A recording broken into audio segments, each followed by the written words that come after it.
Gimana jadinya kalau mimpi main di Liga Champions berubah jadi mimpi buruk di awal musim?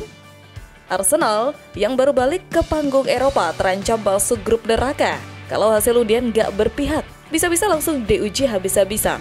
Liga Champions musim 2025-2026 kembali digelar dengan format terbarunya yang masih menuai perdebatan.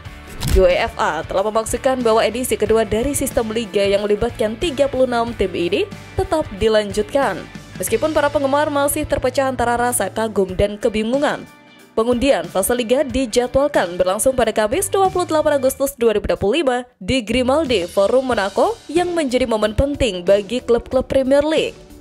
3 klub besar asal Inggris, Liverpool, Chelsea, dan Manchester City masuk dalam pot 1 bersama PSG, Real Madrid, Bayern Munich, Inter Milan, Borussia Dortmund, dan Barcelona. Namun, meski berstatus unggulan, bukan berarti perjalanan mereka akan mudah. Justru, skenario terburuk bisa mempertemukan mereka dengan sejumlah tim kuat Eropa dalam satu fase yang berat. Skenario mengerikan untuk klub Inggris. Menurut catatan Sportmail, ada kemungkinan Manchester City, Chelsea, atau Liverpool bakal satu grup dengan Barcelona yang sekarang diperkuat Lamine Yamal, PSG yang tampil dengan skuad terbaiknya, serta Bayern Munich yang masih jadi tim bermental juara. Ditambah kemungkinan bertemu Atletico Madrid dan Napoli. Jelas ini bakal jadi grup neraka dengan atmosfer tinggi di setiap laga. Arsenal yang masuk pot 2 juga tidak bisa tenang. Jika sial, The Gunners bisa saja ditarik ke dalam grup yang berisi PSG, Bayern, dan Napoli. Begitu juga Tottenham Hotspur yang menunggu kepastian apakah akan berada di pot 2 atau 3, serta Newcastle United yang sudah dipastikan menghuni pot 4. Bagi The Magpies, bertemu Real Madrid, Juventus, dan Sporting Lisbon adalah mimpi buruk yang bisa saja nyata. Skenario terbaik lawan bersahabat. Namun, undian tak selalu berwajah seram. Masih ada skenario terbaik bagi klub-klub Inggris. Misalnya, bertemu Inter Milan yang kini ditangani Christian Chivot yang minim pengalaman, atau Borussia Dortmund yang kerap inkonsisten. Dari pot 2, menghadapi Villarreal atau Eintracht Frankfurt tentu jauh lebih bersahabat dibanding Atletico atau Leverkusen. Di pot 3, tim seperti Slavia Praha, Bodo Glimt, atau Red Star Belgrade bisa jadi lawan ideal untuk mengamankan poin penuh. Sementara dari pot 4, keberadaan Pafos atau Kairat bisa membuat jalan Premier League Club sedikit lebih ringan. Format baru, tantangan baru.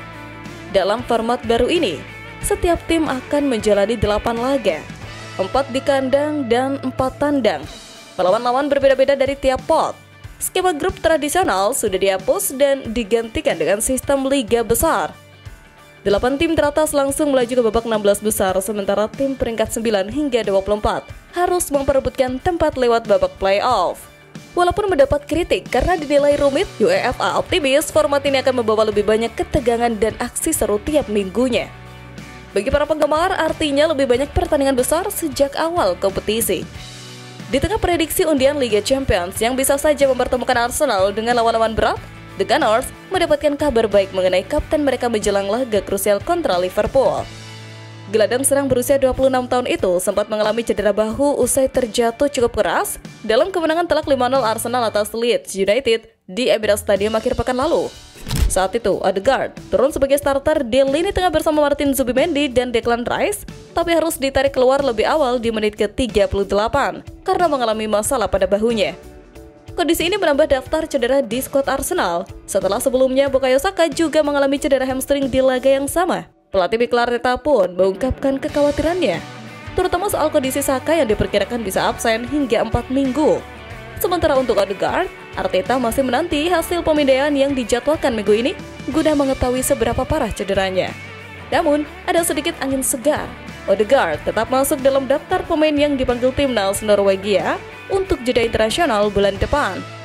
Norwegia dijadwalkan menghadapi Finlandia dalam laga persahabatan, lalu Moldova di kualifikasi Piala Dunia 2026. Ini menjadi indikasi kuat bahwa cedera Odegaard tidak seberat yang dikhawatirkan sebelumnya. Arteta tentu berharap sang playmaker yang sudah mengoleksi 65 caps bersama Norwegia bisa turun sejak menit awal di Anfield. Meskipun keputusan akhir terkait kebugarannya akan diambil mendekati waktu pertandingan.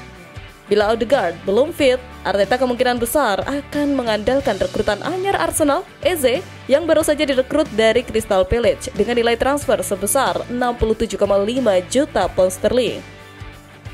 Sementara itu, dua pemain baru lainnya, Kai Havertz dan Christian Norgard, masih dalam proses pemulihan cedera. Namun Arteta tetap memiliki opsi lengkap di lini tengah, termasuk Declan Rice, Zubimendi, Mikel Merino, serta talenta muda 15 tahun Max Dauman yang baru mencicipi debut Premier League saat menghadapi Leeds. Semua mata kini tertuju pada kesiapan Odegaard yang bisa jadi kunci sukses Arsenal dalam upaya merebut poin di markas sang juara bertahan. Kembalinya Martin Odegaard jelang laga melawan Liverpool tentu jadi suntikan moral bagi Arsenal. Di sisi lain, manajemen The Gunners juga terus memperkuat kedalaman skuad termasuk di sektor pertahanan dengan menghadirkan sosok anyar. Menjelang penutupan bursa transfer, Arsenal masih aktif berburu pemain baru. Fokus utama mereka kali ini adalah memperkuat lini belakang, khususnya di sektor kanan pertahanan. Salah satu nama yang masuk radar adalah bek kanan Girona, Arnau Martinez. Ketertarikan Arsenal terhadap pemain berusia 22 tahun itu pertama kali diungkapkan oleh jurnalis Foot Mercato, Santi Auna.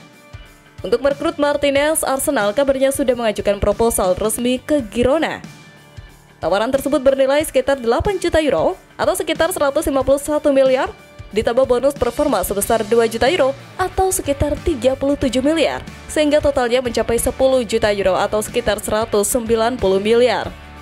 Mikel Arteta menginginkan Arnau Martinez sebagai pelapis dari dua bek kanan yang mereka miliki, yaitu Jurrien Timber dan Ben White. Meskipun mereka punya kualitas yang sama baiknya, namun kebugaran keduanya sering menjadi masalah. Pada laga pembuka melawan Manchester United, Ben White yang bermain sejak menit awal dan Timber masuk sebagai pemain pengganti karena baru saja menjalani operasi pergelangan kaki di awal musim panas ini. Sementara saat menghadapi Leeds, Jurrien Timber yang bermain dan Ben White harus absen karena masalah kebugaran. Dengan situasi tersebut membuat Arteta khawatir apabila kedua bek kanannya tersebut bakal absen di tengah persaingan kompetisi yang ketat. Itulah sebabnya mengapa pelatih asal Spanyol itu menginginkan Arnau Martinez. Ex-timnas Spanyol U21 tersebut merupakan pemain binaan Akademi Girona. Melansir Transfermarkt, sejak debut bersama Girona musim 2020-2021, pemain nomor punggung 4 tersebut sudah mengoleksi 18 assist dan 2 gol di semua kompetisi.